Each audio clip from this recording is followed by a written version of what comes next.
Russia to deploy s-400 naval missile on its latest warship and will partner Zircon hypersonic missile.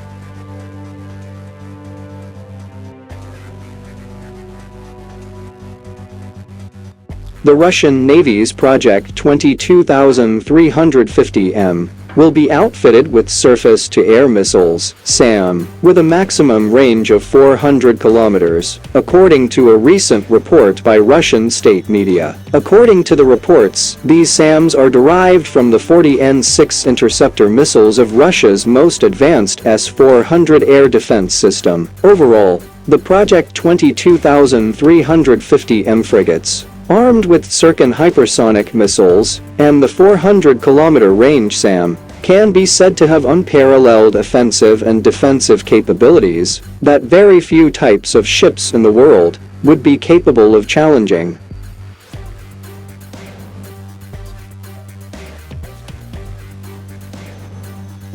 Project 22350M is a large-sized version of the Project 22350 Admiral Gorshkov-class frigates. The Admiral Gorshkov warship was recently in the headlines due to its ongoing expedition in the Atlantic Ocean. This is the first time a warship armed with hypersonic missiles has been put into combat duty.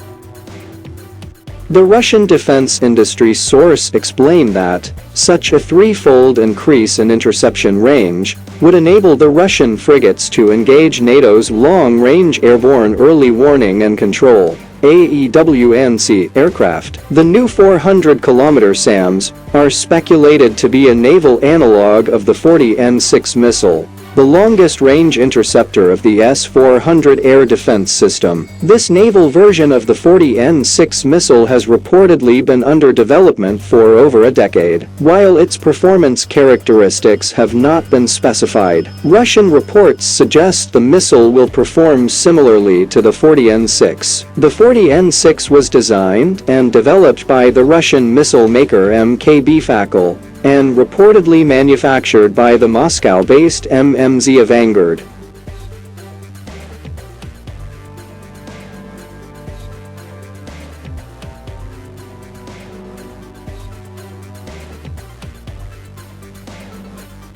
It is possible that the integration of long-range ballistic missile defense systems on board the Project 22350M frigates could also enable them to complement the land-based S-400 and S-500 air defense systems.